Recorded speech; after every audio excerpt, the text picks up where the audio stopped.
I got y'all here because doing this little podcast, y'all know.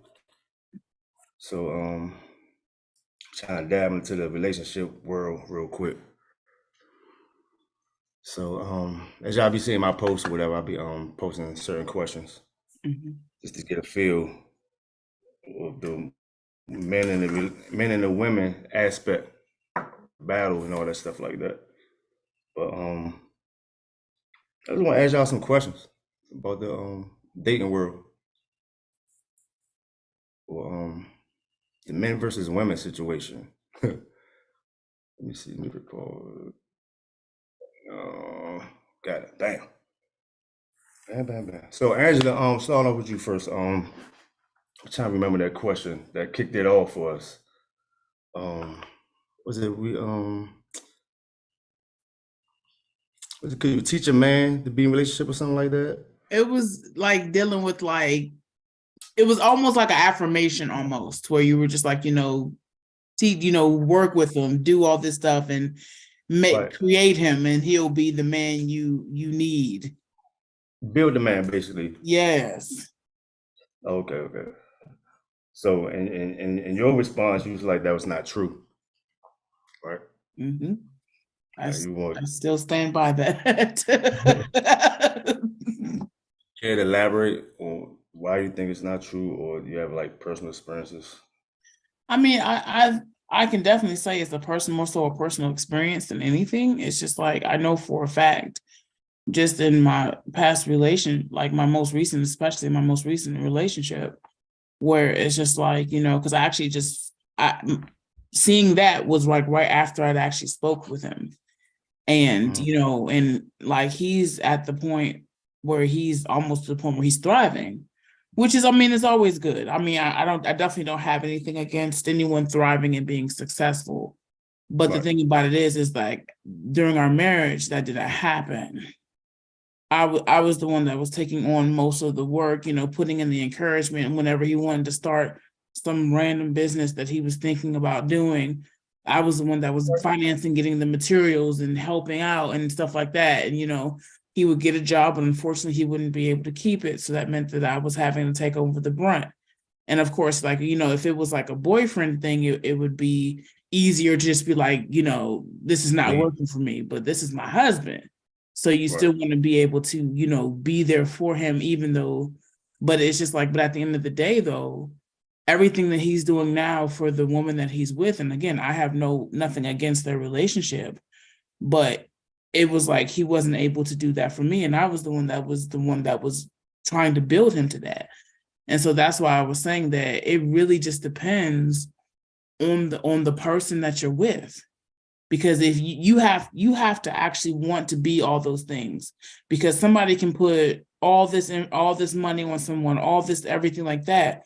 But if they don't want to be that for you, they're not going to be. Right. So, it's just not going to happen, because at the end of the time, it doesn't diminish your worth, but it does diminish your worth to them, because they don't want to do this for you. They don't see that you're worth fighting for or being the best for, even if it's your husband, something as deep as that. They don't see that, but there is someone that they're willing to do that for. I almost forgot that you was married. I know, right? I don't know why I thought you were talking about a boyfriend situation too. So I was like, that's right, did get married. Yeah, I did. Brown skin guy, right? Yeah. Yeah. Okay. Yeah. That's right. I think I did meet him. I don't think you met him. It was like Facebook stuff, because he came a couple of years after Do You Pray. Okay. Cool. Okay. How you guys meet? It was actually a random. I was on the way to church and I met him at on the Huntington side of the LaFont Avenue, LaFont Plaza subway station. Yeah. He was waiting for a train too. And so we just met and we connected, and and it just went from there. It was actually very whirlwind. And while I've always been a type of romantic, so like, it's funny because when I've told people that it was a whirlwind, they would look at me and be like, oh yeah, I can see that for you. Like I can see you not wasting much time, you know. And I didn't, and that was, I think, was our downfall, because we should have took the time for us to get to know each other and know the good and the bad. I've always said that I wanted to do that, but when I went into my own situation, when it actually became real life, I didn't. I went the whole movie whirlwind route, and it didn't work. You know. So I'm guessing in your mind, you probably thought that you wasn't gonna go there, but because you wanted it so bad, you know, and it just came out of nowhere like a movie, like you said, swoop you off your feet, whatever. Exactly. And you wanted that happy ending. Yeah, because it's just like, especially when you come of a certain age where you're seeing so many people, like, of course, professionally and even possibly in other aspects of your life, you're moving forward. But there's that one thing that you always kind of yearn for. And so when you finally find someone that actually is on that page with you, it's just like it's like you kind of almost are ready to forsake all others, because you don't could be, especially when that person that you thought was on the same page with you is the representative of the real person that person really actually is. Because like at the time, my ex-husband was more so of a survivor and not a lover. Like he needed to be in a stable environment, because he didn't have any other possibility of that. And so, and I could provide that. And then of course we were able to move from that to where, it went to marriage, but it still was way too fast. And it was still not a good time for either of us, because he still needed to do a lot of learning on his part. And I'm not saying that I didn't either, but I was a little older, and I also was more stable. What I was gonna ask. Yeah. I was gonna ask with that age difference. Yeah, I was about 3 years, I think, two and a half, 3. It's not bad, but it was like, it's like when you are a lover and your partner is a survivor, they're going to be whoever you need them to be, just so they can be able to survive and be able to have a roof over their head. They're fine with that. So, and do you think that he was there just for help? Like he needed somebody to help him at a stage of his life, and he just got caught up in just loving the person that helped him, and he didn't know how to get out of it. That could very well be, honestly, because we both were looking for something. I was looking for that to start a family, and he was looking to find stability, so it's very well could be where it's just like I think it was kind of like for both of us, because I actually saw this on a movie. It was actually the Dorothy Dandridge movie with Halle Berry. Halle Berry? Okay. Yes. And they and people were, and she was with a guy that really was not good for her. He was abusive, everything. And it was just like, and people were like, why are you with this guy? Why? And she was just like, well, it's not like anyone else is asking. You know what I'm saying? So, and that's like a very deep statement, because it's just like, you can have as many situationships, you can have as many one-night stands, you can do all of those things, but that doesn't mean they're asking. But when you actually find someone who's asking, and it seems like they're a good fit, he's like, you don't want to give up that possibility of actually finding what you're looking for. So what was the that's some hard shit right there though. Dang. Yeah. Damn, daughter. But what was some of the red flags you displayed off the jump that you bypassed? That ignored? That you ignored. You bypassed. You was like, you know what, this is kind of weird and strange. I think I'm kind of paying for this too much. I know, right? I'm always paying shit. You know what I mean? Like, well, I'm always fronting the bill. Exactly. But it's even more than that. Like it goes even deeper than that. And we can even kind of say maybe it goes deeper into my stupidity. I don't know. But it goes deeper than that, because we actually had a conversation prior to us getting married, because we got married at the courthouse. So we had a conversation, and it was like, what we did was we talked about, what we wanted to get everything on the table, all the cards on the table, so that we can all be able to have a so everybody can know everything, Right. And I recommend those conversations, but I also recommend you talk about what you expect of your partner, and that is one thing we did not talk about, because it's because a lot of times when you get with someone, and especially if you're talking marriage, even if it's at a short amount of time, it's under the impression that you already it's already implied that you know what that person wants, because and when you think of marriage, you think, because you've chosen this person to marry, so obviously you believe that person is your best friend, that they know everything about you, and that they know and they love it, and everything is good. But that with each other every day.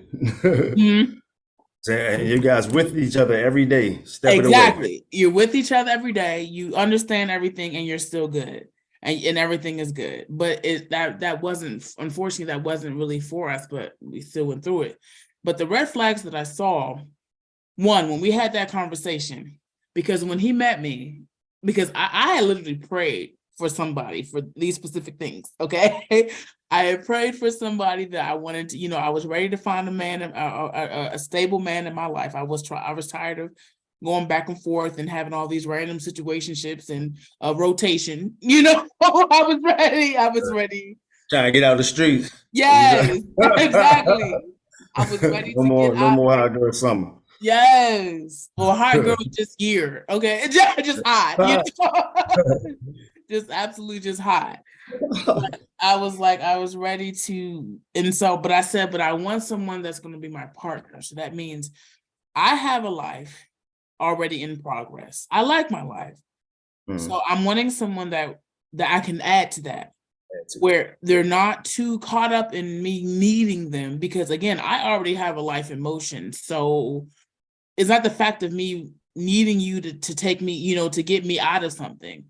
This is purely, you are wanting to get into this life with me, and you add to it, and I add to your life, and we are a partnership, Right. So that means that you have to be financially stable, because I'm financially stable, and I've never wanted to take care of people. Only people that I ever expected to take care of was my children, if I had any, and my parents if they got old and needed it. It was never in my MO that I wanted to be anyone's sugar mama, because I never wanted a sugar daddy. So I was not wanting to be no one's sugar mama. So he needed to be financially stable. He needed to have, a home of his own, because, even, because I mean, when I first was having this prayer, I wanted a boyfriend. I didn't want a husband. I wanted a boyfriend, honestly. Right. You want to go for the mango. You just I just need some consistency for right now. Yeah, because this is just, you want to get into the, you're going from again, a rotation, a different person possibly every 2 or 3 days to one person. So that's a big transition, trying to, into just this one person that I was ready. So it wasn't like I wasn't ready for that. I definitely was ready for it. But I just wanted him to be special, which is something I still want. And whatever partner that I hopefully, or maybe I won't, and I'm okay with that too. But anyway, just with that partner, I wanted someone that was going to be with me, that we were going to get this life together, and we were going to go through. And he needed a job. He needed to have, he have a good relationship with God. And he also needed to have a stable home. When I met my ex-husband, he literally said he's working. Like, he did a whole big spiel about how he's working. Right now, he's living with roommates, but he does have a home. Like, he has all of that. Come to find out, he was actually a temp person on a temp agency, and he was homeless. Oh, so he wasn't living with roommates. No, he was living with no one. Shelter. Damn. Yeah, like it was total, all total lies. But so he was there for help then. Yeah, it was there purely for that. So it's just like but it's just like, I know people are like, then why did you continue? Because you're already in it. You know what I'm saying? You've already made these promises. You're already in it. You're ready to, you're still wanting that, and you're still hoping for the best. Mm. So Hope. I know, right? Hope kills a lot of people, man. Oh, it does. It Yeah, does. hoping motherfucker act right, or hoping the motherfucker is the one that you Exactly. dream of. But It's when you transfer to I wish. That's when it gets real. It's like I wish this was with this would, you know. So going forward, like, are you going to change your standards? Oh God, yes, you have to. You have to absolutely change your standards. You have to do everything. You have to not only make sure that you not only make the same mistakes again, but you have to look about what you did in the whole equation. Like, what can you take accountability for? It's Right, like because you can sit here and be the martyr and say, I paid for everything. But it's just like, but why did you do that? You prayed for someone who was going to be your partner. This person was in no way your partner. It's like, so why did you do that? Why did you allow whatever manipulations, whatever, to keep you in a situation that could have been rectified way before it got real into marriage and everything of that sort? I think at that point you probably have to dig deep into yourself and think where you was at that time. That's true. You might have been, in a dark place or whatever type of place. Like you said, you wasn't looking for a husband, you're looking for stability, a main boyfriend. So here comes Mr. Prince Charming, I know. coming on saying all the right things. Yes. And that's another thing. It's just like, no, stop going by words, because words are nice, but that doesn't, if the action doesn't follow it, if what you speak and what you do does not coincide, it's not going to work. Like that means that you're not genuinely that person that you are representing to people. And that's why they call it the representative, because it's not you. It's not who you are. Kristen back. Oh, you're sneaking in here.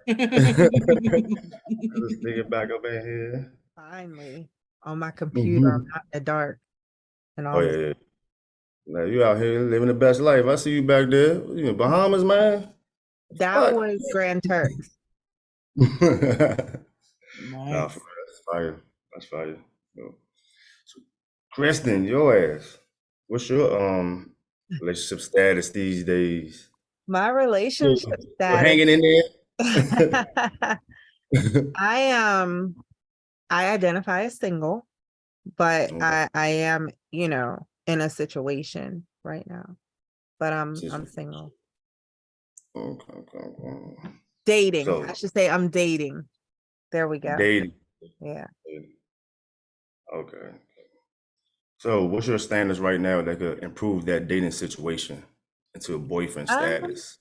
I mean, he has to show up ready. I was in something toxic off and on for about 4.5 years. And, you talk about accountability. So I always try to hold myself accountable in the situation. What could I have done better? But a relationship doesn't involve one party. It's 2 or more parties, right? And so if you're doing work on yourself and the other person isn't doing work, you kind of leave them behind.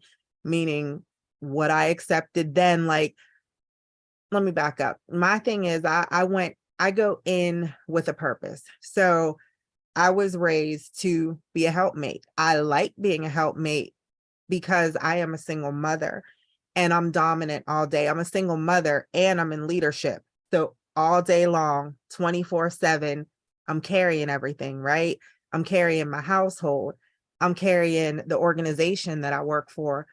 And sometimes it's hard to sit back and allow someone to pick up the slack and take care of you, because you always have to juggle the balls. You can't let them drop. So going into a situation, I'm already prepared for that. Like, hey, something happens, got to pivot, got to make it happen. And where I was when I entered into that toxic situation was like, oh, this guy has potential, right? You said the build a man, right? So there's a difference between a build a man and a build a man up. Okay. There's nothing wrong with building a man up, but a lot of us forget that up part, right? And we're building the man. Get lost. You said Yeah. what? No, I'm saying you get lost in it. You You know, get you lost forget in that. it. And so I was like, oh, oh my gosh, he's a good father, right? I'm a single mother. Okay. He likes kids. That's going to be something I'm missing. Okay. He has a decent job. Not my salary, but I don't care about that, right? Because we're about to do this together. We're about to go, go, go. And so, as Angela said, by the time your eyes are open, you're in it. Feelings are involved. You love this person. And I was anyway in his situation, solving all his problems, right? Because problem solving is what I do. And it's not like, oh, you're paying for this relationship. I'm like, God told me this was my husband. And so here I am. I'm a helpmate. I'm picking up my weight. Like I can still take care of things behind the scene and be submissive for him. But that turned into an emotionally abusive situation. And you don't recognize that for as strong and independent as you are, the wordplay can tear you up. So for me, I had to go back to therapy. So I've been in continuous therapy for like the last 2 years. First it started out every week. And that's not just because of the man. Like I told you, Right. single parent, leadership Leadership. position, I'm taking care of everybody else, but there's not that person that's taking care of me. So before spiraling into a nervous breakdown, hey, you need to step back and take care of yourself, because besides leadership, I'm also a clinician. I'm a nurse by trade, but in leadership. So I'm like, you gotta take care of yourself. So for the past 2 years, I've been in therapy and it really started opening my eyes. It's like, Works. this situation is Like, not serving me. Like you don't need to always make yourself available for this man.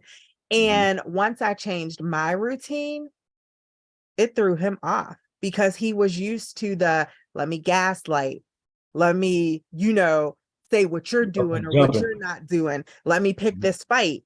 And I'm walking on eggshells. And we say that, right? We say that quote, walking on eggshells. But if you literally think about how it would feel to walk with your bare feet on eggshells, That's how it that feels. shit hurts. That's how it feels. Exactly. Right. Who wants to do that? That doesn't feel Absolutely. good. Absolutely. So yeah, Yeah. It's like you can't. You feel started like not you can't even do anything. Like if right. you say the wrong thing, you just don't know what to say, because if you say one thing, it's going to start this fight. If you Correct. say another thing, it's going to start this fight. And so, Correct. Chain reaction. The whole chain Yep. reaction gonna happen. And you stop being true to Throughout the whole yourself. relationship. Yep, throughout the whole relationship. And you hold back certain things you want to say that's Right. truthful, helpful. You Right. just stop it, so And yeah, it's I get it. unhealthy for you. That other person may be feeling good, but you're not bringing your authentic self. Right. Right. You're losing yourself Yeah. trying to make this person happy. Yeah. So fast Mm-mm. forward, I'm out of that. So for me now, like, you have to be communicative. I'm not carrying the conversation, I might start it, but if we can't interact, or better yet, we can't agree to disagree, right? Because conflict's healthy Yeah. if it's right, if you're able to communicate. If I can't show up as my whole 42 plus self, I'm Mhm. good. You're not for me. But I had to do the work on myself and really dig in and be like, why are you accepting this stuff? You're good. You were good before someone else was in the picture. And Exactly. they're not holding you up. They're becoming another person that you're managing. Yeah. Don't need that. Another job title. Yep. Another job title. Another job title. God damn. Hey, y'all make it seem like we crazy, we fucked up and everything. God damn, man. I don't know what's going on this dating world. I don't think it's more so us. It might be us. I think it's both parties.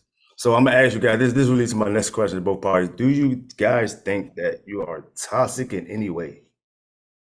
I have been. I have a tendency. Mm. Yeah.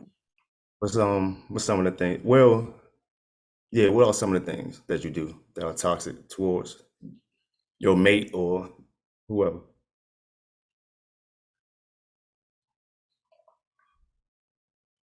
I know. Do you? I know for myself, just looking back, like I have well, there's two things. It's just like it's the I have a tendency to have a dry wit, and sometimes it's good, but if you're in your feelings and and you've pushed me to the point, because like and I used to always tell my ex-husband this, like, I didn't wake up wanting to fight you. But since you decided you wanted to bring us here, because and that was one thing, Kristen, when you said, because that just reminded me so much about like picking the fight with me, going, starting this, because like life is good, but you want to pick a fight with me. So okay, cool. Let's do this. Because it's just like war. Yeah, it's just like you're coming at me, and I'm just like, but I have. And then he would always like, you always act like you don't know where this is coming from. I literally don't, because at the end of the day, I didn't wake up ready to fight. And so, but you want to fight with me. So now I'm just like, why again are we fighting over this? And our fights were over the same thing. And so it just got to a point where it was just like he would say something and he would say all these things, because it always started out as him venting, because he's like, you should be my best friend, so I should be able to vent. But why is your vents always about me? Like what I'm not doing. Damn.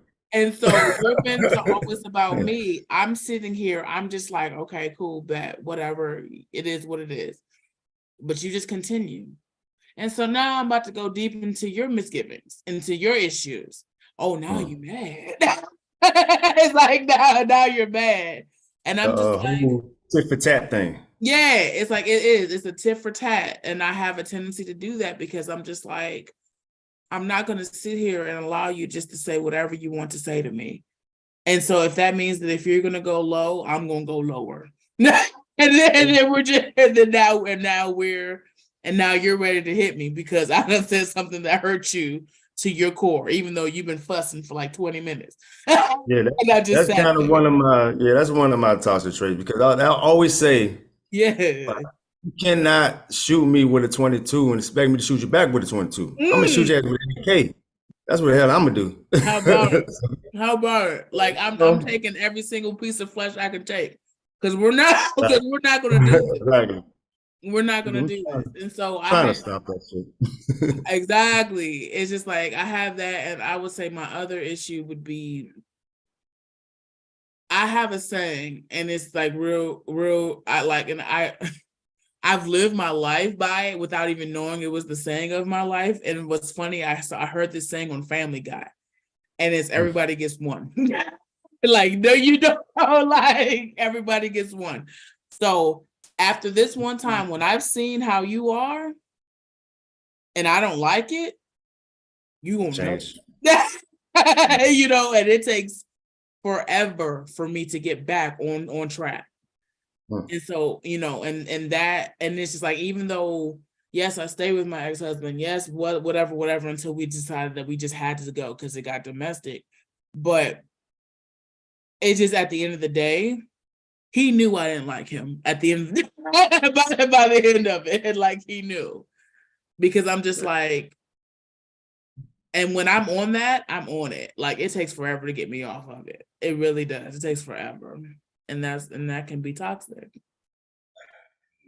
Hell has no fury like a woman's spirit.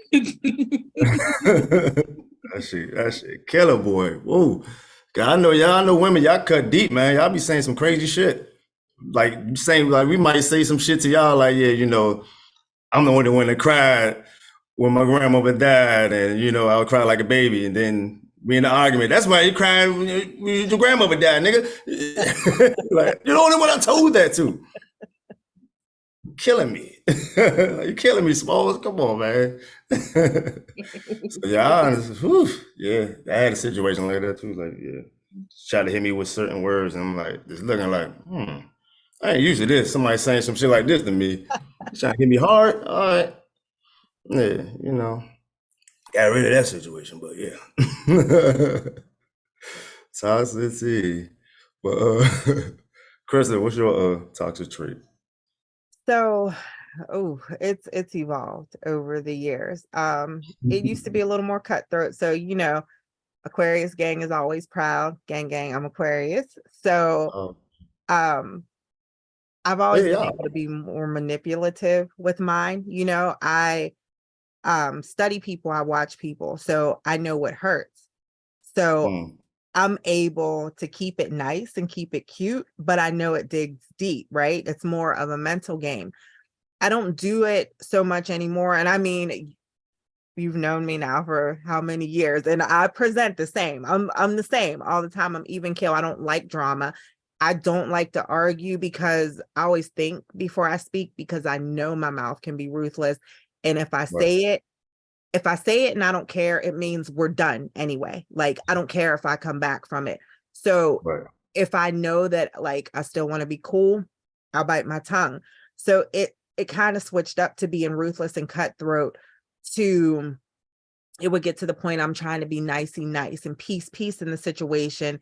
And it would allow people to take advantage of me, because it's Mm, like, oh, I'm a giver. I want people to have. So being like a giver is my toxic trait, because giving and seeing someone's genuine reaction, especially if they don't have, that's what feeds my soul, right? But that's not mm, always good for me. Like, I had to relearn to be more selfish. So mm, my toxic trait sometimes is giving too much, or again, the fixer. I'm a fixer. So I take care of things. And sometimes that it kind of takes a man's balls away, right? It's like, if he's already down and out, he wants to be able to be the fixer. Y'all are hunters by nature. So mm, even though my intention is good and I'm like, hey, babe, I'm trying to lift you up so you can focus on other stuff. It's like, sometimes just sit back, shut up and listen and let them do. So that's what I've had to learn. So I'm fixish, but I have learned to, like, bite my tongue, fight mm. the urge to just go and automatically help. So I am trying to not be so toxic, or having a fight and sleeping together. I mean, I love sex.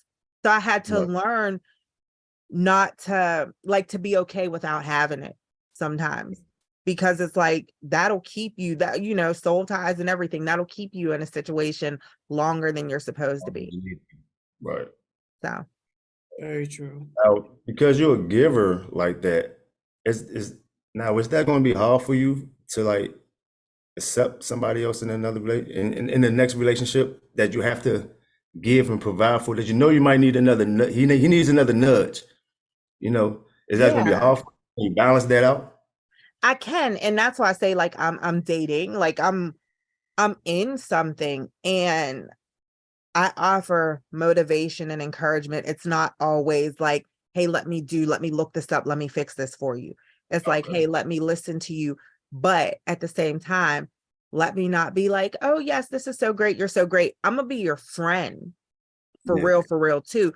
And I'm going to hold you accountable Yeah. when you're fucking up. You know what I mean? Or you're not driven. I'm going to tell you that. But I'm also going to sit back and listen to you. So, like I said, I've been in continuous therapy for 2 years plus. So it's taught me better communication skills, because I was always able to articulate, right?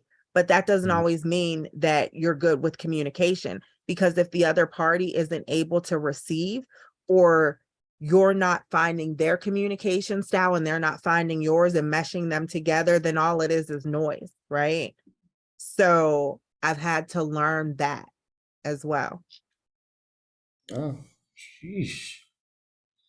So, all right. So in that situation, probably for both of y'all. So in that situation, how will you know when someone is using you? Yeah, if I'm not receiving what I want, right? Because again, like I said, I'm showing up as my whole self. I'm telling you Mm, my wants and needs, but I'm also not Geppetto, and I'm not manipulating Pinocchio's strings. So I'm gonna tell right. you, and I'm gonna see if you're giving that back to me. I'm gonna see if you understand what my love language is. If not, I'm pulling back. Because like I said, I did that for 4.5 years. I accepted that. Mhm. So if it doesn't feel good, I'm good. Exactly. So I'm not putting myself in situations to be used. Okay. And I'm also using my discernment and intuition instead of questioning it. Instead of, what do we all do, especially women? Hey girl, should I do this? Or he did this, tell me what I should do. Da da da da da da da da da da da. Uh-uh.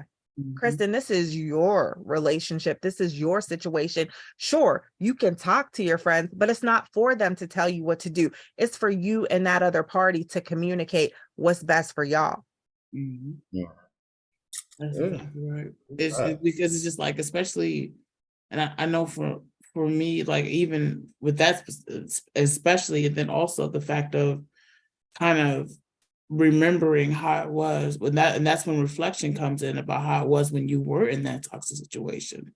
So even though the words may be different, it still feels the same when you're in that situation, when he said something or when something has gone down. And it's just like, okay, I know what this is. And I've lived it. I know this is manipulation. I know you're gaslighting me. I'm good. I don't have to take this because one, we're not together, and even if we are together, we shouldn't be doing this. There should be a better way of communicating with each other than this. And if this is how you want to deal with me, if this is how you feel like you have to deal with me, then don't. Like I was fine by myself before you, and I'll be fine by myself after you. Like it's just like, being okay with being who you are, so that if by chance there are those times where it's just like, randoms, or where it's just like maybe it is a one night stand, maybe it's a 2-night stand, who knows? We don't we don't know what it is, but we do know. Back in the streets. Exactly. It's just back in the like, motherfucking streets. but and maybe this is the one, who knows? Because at the end of the day, it's just like we just don't know, because it's just if the connection is there. But at the end of the day, though, I'm still okay with me, whatever it is. And if it's like, and if I feel like you are doing the most, and I feel like I did when I was there, and I know I was unhappy, I don't need you. I'm good. But I'm going to piggyback off of something you said, Angela, because I think that men and women do this as well if you're not fully healed. We have words. There's words that may come up again, but when someone says it's different or has a different intention behind it. But people truly have PTSD from relationships. So we have to make sure that we are healed or in a good place healing, so that we don't bring that into the next relationship, because someone might be like, I hate when you wear black. And then the next person is like, well, I didn't really like that black outfit. But you're like, oh my God, he said, I hate when, I wear black. And this is going to start this. We can't bring that in there. It's about clarifying, like, well, what did you mean when you said that? And also truly letting go of that last relationship. So, like I said, my communication is so much healthier in this situation, and we can agree to disagree, or I can say, I didn't like when you did this, or just a few weeks ago, he let me know, like, I thought that I was looking out and everything was all good. A situation was going on. He stopped answering me for a little bit, but he was able to come back later and say, you know what, when you said this upset me because X, Y, and Z. And I'm like, oh, wow. Thank you for telling me that, because I will now be more mindful. It wasn't like, why is he saying I upset him? Did it, like, we have to be able to receive, like, when we're not making the other person feel good, and take that and be mindful. Absolutely. Just comprehend what the person is really saying and where they're coming from. Then that's all it's about. Communication and comprehension. CCA, that's what I'm gonna call it. Comprehension, communication, and accountability. CCA, that's what we need. Shit. So I know, Angela, you just got out of it, so I don't know if it's freshly on your mind right now. We'll see. Do you have a time frame? You see yourself getting married? You have a time frame? Like, is it like a before this age, or You just, if it comes, it comes. I mean, it's there's two parts. Okay, I am off. Want to make sure I was off mute because I have a tendency to start talking and then I'm not on mute. So there's two parts to that for me personally, because I have no children, and I would like for the possibility to have, but I have a lot of variables that need to be in place. Like I would need to be with someone that I'm either co-parenting, that I'm either with as partnerships, or at least on the road to marriage. So I say that because that's something that I have to think about as well when it comes to like if I was to do that, and then of my age, because I'll be 40 this year. It's just like I know people are having kids almost at 50, but I don't want to be almost 50 having a child. So it's Pretty old or 1-year-old, like shit. exactly. So it's just like if I were, and I say all that to say that if I were, I would at least give it within the next 5 years, just because of the fact that I actually want to experience that that whole cycle of getting to know someone, becoming actually having the opportunity to be friends with that person, but with a purpose. Like we're not getting into the whole friend zone aspect. Like we're actually in this to get to know each other, to still have that sexual passion for each other, and be able to move forward to where we can be able to hopefully within the 2 years of us coming together, that we can be able to say, yes, we're ready to take that next step. So, but it's just the fact of, finding that connection, or having that connection find you, it's just like, so it just really just depends. But I would say, nutshell, hopefully within the next 5, if it were to happen. Now, because that you don't have kids, if that's one of the standards, that do the guy don't have to have kids or have one, or they have to be older? There's so many that do. So the majority have. So you can't have that variable. You really can't. It's going to like a needle in a haystack to find somebody without. It really is, unless they're like really young, and it's just like, honestly, youngs are with their college girlfriends, so they would just be the fuck boys. So it's just like, so it's just like that. But so I am definitely, I definitely am cognizant of like the men, especially of my era and older. They were very rare that they would not have children. Some of them have kids that are about to go into college type situations, so it's just like you have to take that in consideration. But I've always been to the fact of the matter is, like, if I were to come up with someone that had a child, of course, if they need that motherly figure, I can, do my best. But it's just like, but if they have a mom, we're just in this together. It's like if the child is in my home, I'm not going to let it just, go astray. I'm going to be, I'm going to be there for the child and for the father, because that's who I'm with. So, it's just like, I have the definite instinct for it. Now, if it all comes out that I just get the man and no kids, I'm good with that too. Where I don't have the kids, where no one has kids, we're just traveling the world, It's like, I'm good with that too. I'm open to it all. Beautiful life right there, to travel the world. Yeah. I do this 18 years ago. Well, I love my kids, but no, yeah. If I knew 19 years ago. But Kristen, what's your time frame you looking at? Well, I don't really have a time frame. Like I said, I'm about 42.5. I have never been married, and that's going to take us down a whole other rabbit hole. I was going to ask, if you never been, like, that's something you always wanted to do, or something you like try to stray away from? The crazy thing is, I am a hopeless romantic. Like, I'm talking Hallmark Channel corny ass hopeless romantic, right? Like corny as shit.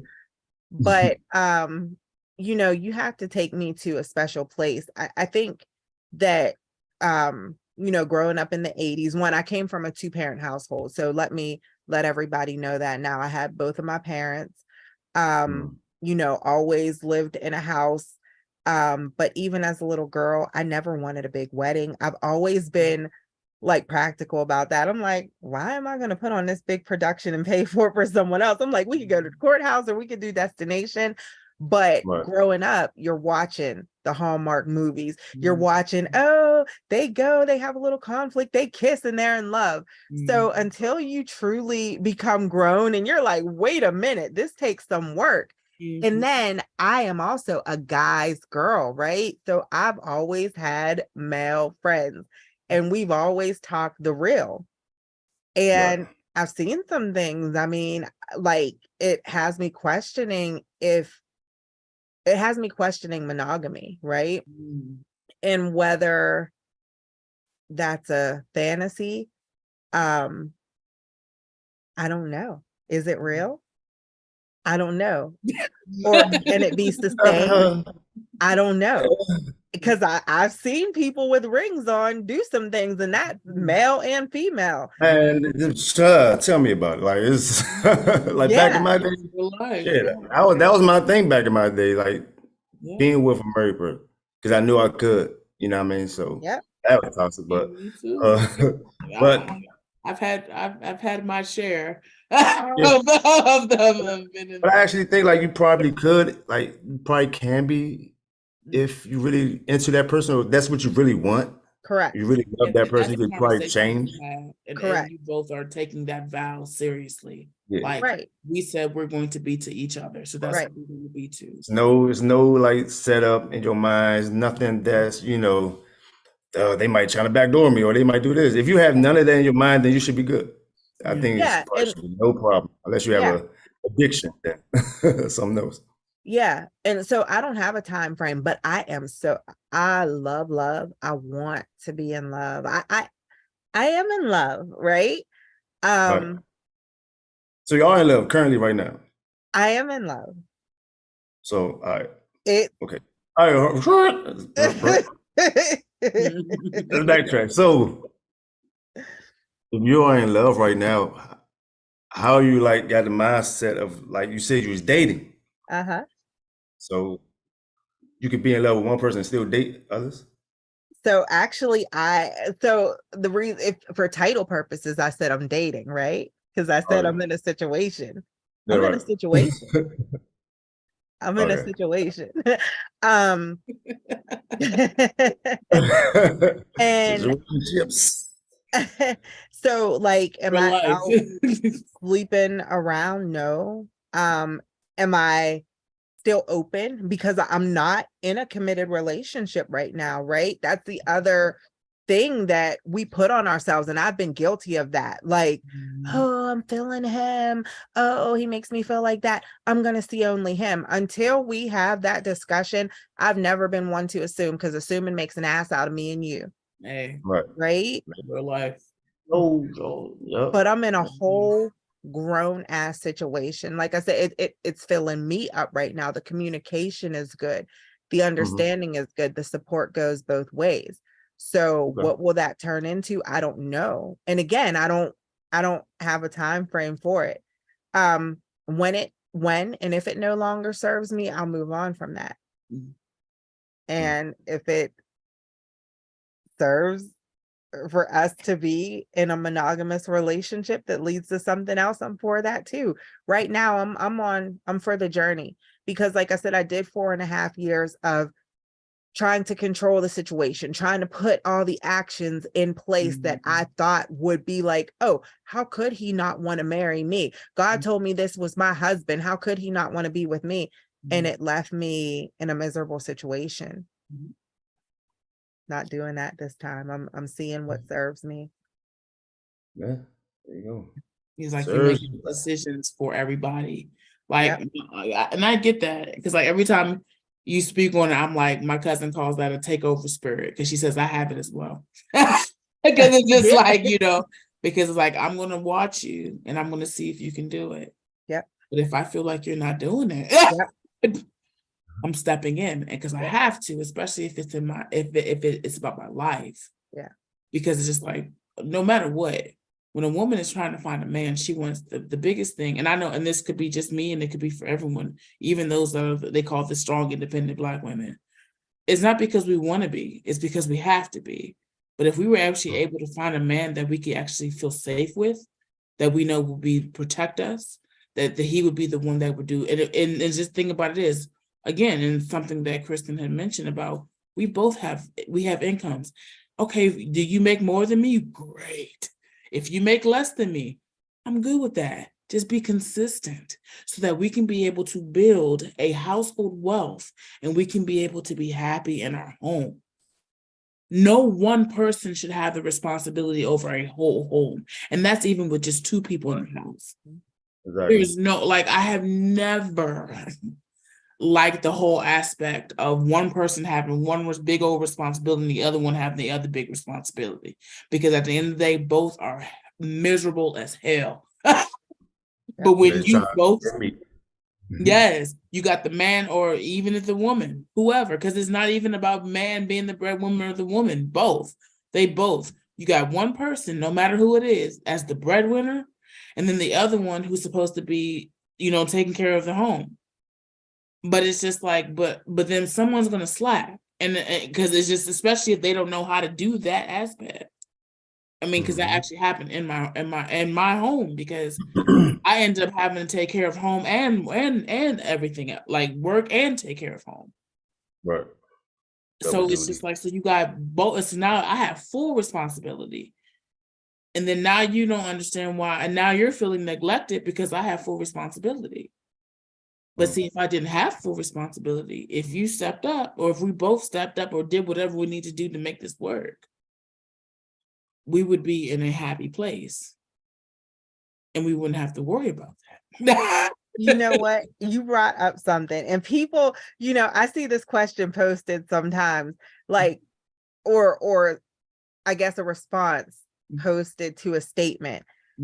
Like, I will always say, I want a man to put me in my place. And people are, she's toxic. But no, have a discussion. What does that mean? What that means, I already told y'all, I'm a boss all day long. I run my household, leadership in an organization. So when I say put me in my place, I mean, like, let me know you got it. And sometimes I'll still run off at the mouth, but no, well, let me ask this, no, I got this, settle down. I'm like, ooh, say it again. Exactly. Like that's what I mean by putting me in my place. I'm not talking about calling me out my name, abusing me. I'm talking about show me your masculinity, because to an extent, I do still believe in gender roles, right? Yeah. I desire to be submissive. I want to be submissive. And if you let me know and I can trust that you got it, I naturally fall back. I'm a very feminine woman, even though being independent. You let me know you got it, I'm falling back.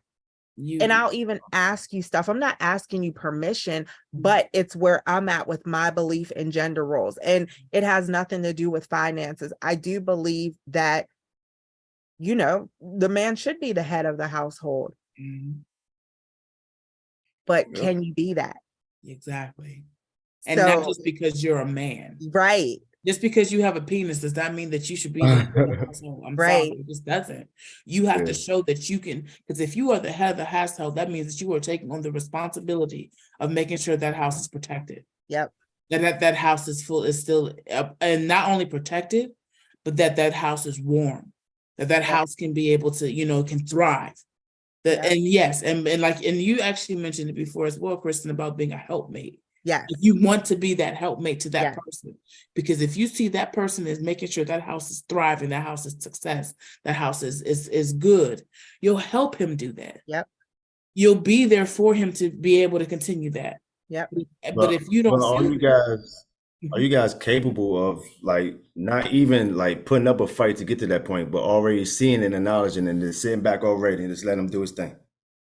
Because sometimes a guy, when you hear all the extra and the noise, even though he could put you in his place, in his mind, he like, you know what, she's doing too much. I ain't got time for that. I'm already focused on doing this. I know what I'm supposed to do. I don't need her to tell me what I'm supposed to do or input. I will ask her if I need it. So yeah. but that comes back to communication, right? So like you just said, I'm saying that in my mind. Do y'all have your intimate moments where you're saying that to her? Like, hey, when you're doing this and you're always in my ear, it's making me feel like this. I've shown you, I got it. I've shown that to you. Yeah.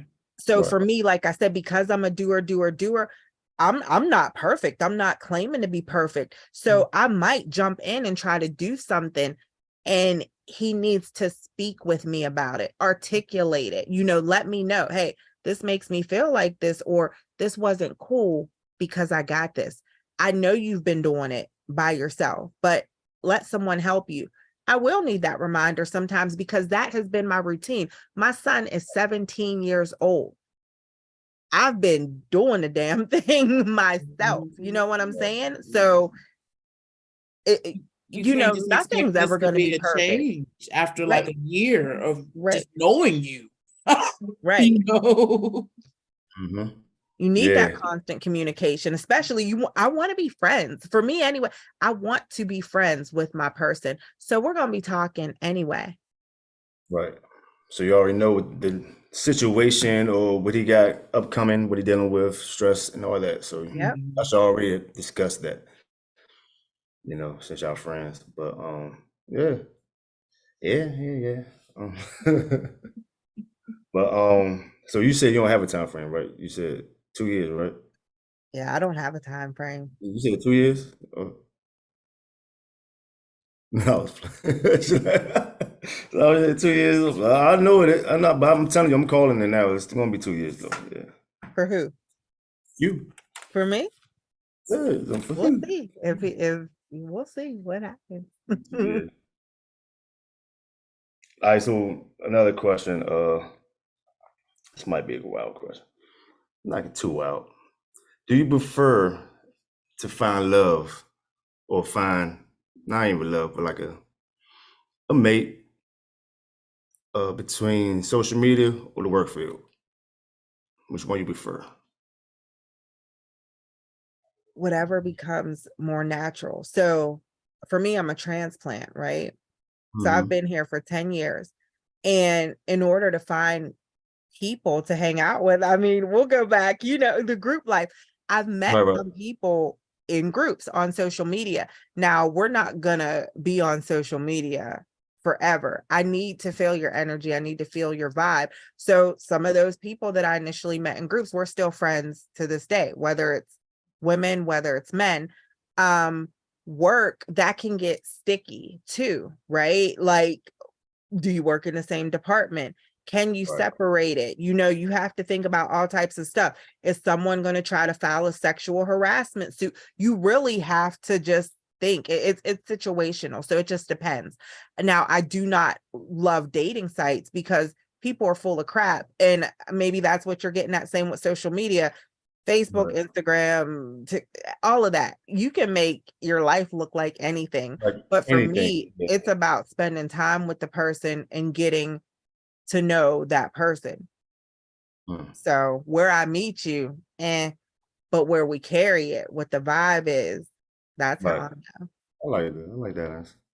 Cool answer. What about you, Angie? I would think my absolute preference is always has been, even though a lot of the people that I have met has been offline, is to be kind of in person, because it's just like, I don't know. And I don't know if that's just like the ideal of, of that romantic side of like you're meeting someone like just them in some random place, that is just like, it's just like you're seeing that person and, you're just meeting that way. But it's just like, but I know, like, for instance, I know so many, my cousin is one of them actually, who they met online and they're married, So it's just like that stigma doesn't always have to carry. I mean, I would prefer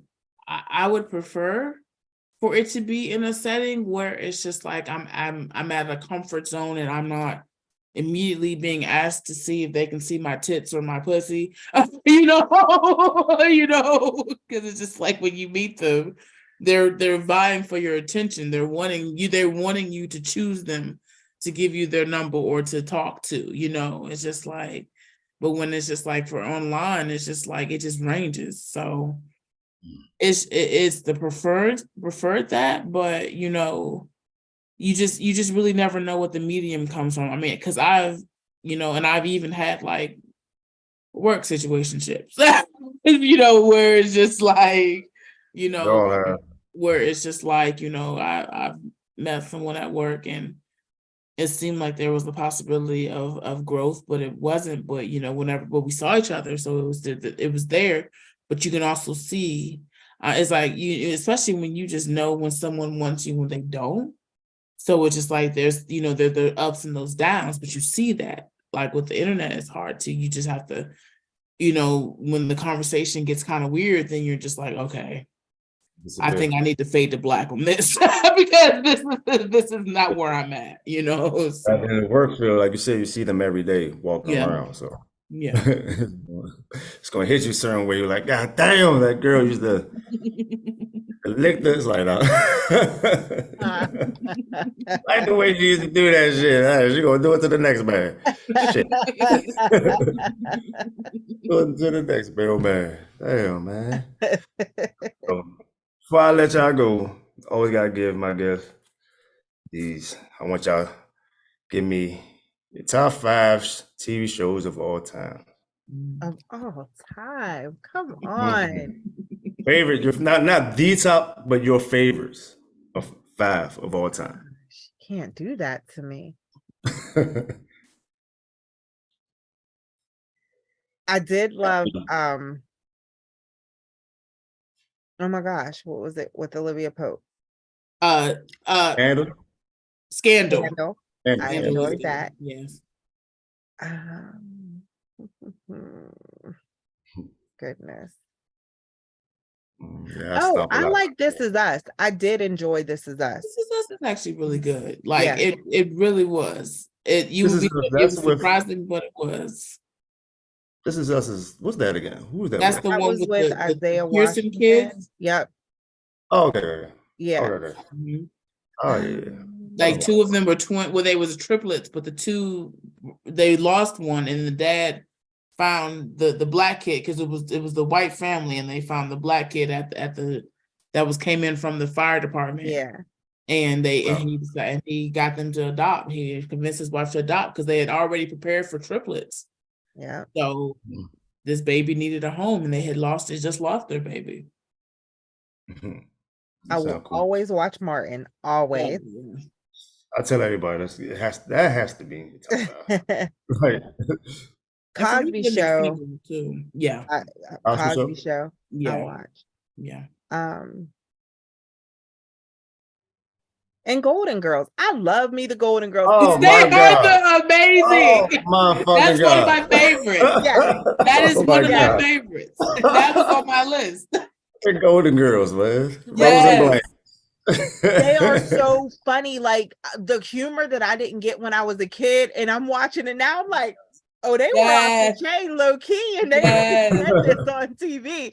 And I gotta give honorable mention. Like you always got to do like the Jeffersons and stuff like that. Yeah. But you know, you only gave me 5, but the Golden Girls is in there. Them broads were hilarious. They were like never the heard way of they That's fed crazy. off I like each that other. It was perfect. Yeah. It was perfect. Oh, that old white bitches. Yes. Crazy. It was horn dogs too on the low. I'm sorry. Blanche was my spirit animal. I love her. She's my spirit animal. Yes. I think Blanche talked about doing trains on that one at one point. Oh my gosh. Like the best. I take all 3 of them. Yes. The one of them, they had the one where they were just like, I think Rose was in between of Miles and her old friend. And so she was just like, Can somebody really love 2 men at once? And Blanche's response was, set the scene. Have we been drinking? I swear to God, I was like, yes. Yeah. I actually went to the Golden Girls kitchen this past February in New York, and I dressed up as Blanche. So nice. Yeah. Nice. How was that? I would love to. Is it very nostalgic? It was great. It was great. The kitchen, the whole kitchen scene was in there. They had the cheesecake. They had Blanche's bedroom. You know, they had the lanai. Yes. It was yes, with all those palm trees on the yes, yeah. Oh No, I had like a thing like for Blanche when I was young, when I was a kid. I was like 9 years old. And she was so sexual. I was like, damn, I wouldn't want an old lady like that. Like she wanted every day. every day. I want something like that. So you get older, like old ass, I don't want that shit. But back then, you just like, you're a kid, you horny, Yeah. Her schedule was epic, man. When she found out she thought she was pregnant, and they were trying to see what her week was like, and she had like 5 niggas that week. Listen, Like it was Blanche was a wild girl. Shit. Oh, Blanche was something, man. Oh, she was something. I would kick Blanche's ass. She would have gave me something. God damn it. Hell, goddamn, promiscuous ass. Yes, she was something else. So, Ash, what's your top 5? I would say, Golden Girls was definitely mine. I loved Living Single. Like I could watch Living Single. And another one that was just like a favorite of mine, The Nanny. I loved The Nanny. Oh yes, that was good. Yes. Yes. I did. There's been a lot of good ones now. Like Abbott Elementary is like one of my favorites. Will Trent, and I have a bonus, The Equalizer. Like those are my favorites now that I'm watching right now. Equalizer, that's what Queen Latifah? Yes. Oh man. See, I seen like a clip of her in that show, and I was just looking at it for like 30 seconds, and it's like, why is Queen Latifah running around jumping? Queen Latifah being like, what the fuck is she doing, man? Like, what the fuck? Is this really Queen Latifah? Like, you running around, jumping around, doing shit. I'm like, yo, sit. Okay, Diana. All right, Diana. But what's funny is like her supporting cast really lifts it up for her to where, because I mean, it's just like, she's the main character and she's the strongest, but she's also the weakest when it comes to actual, acting talent. Because everyone around her is amazing. So they really make what she does, what she does work, I think that what was throwing me off. I'm like, I know she can't pull this off. I'm like, this is crazy, right? because it really is. It's not only, it's just really uplifting for Black women and showing strong Black women in the lead, so that's why I think, I don't know, that might be the biggest reason, because of course it's just like, she's not the best actress in the world at all, but they have very strong cast, very strong. Yeah, because I was kind of confused on that, just like I was confused with Tyler Perry when he did that movie. Alice Cross. I was like, I can't believe it. I can't believe it. I can't see it. It was god awful. It was awful.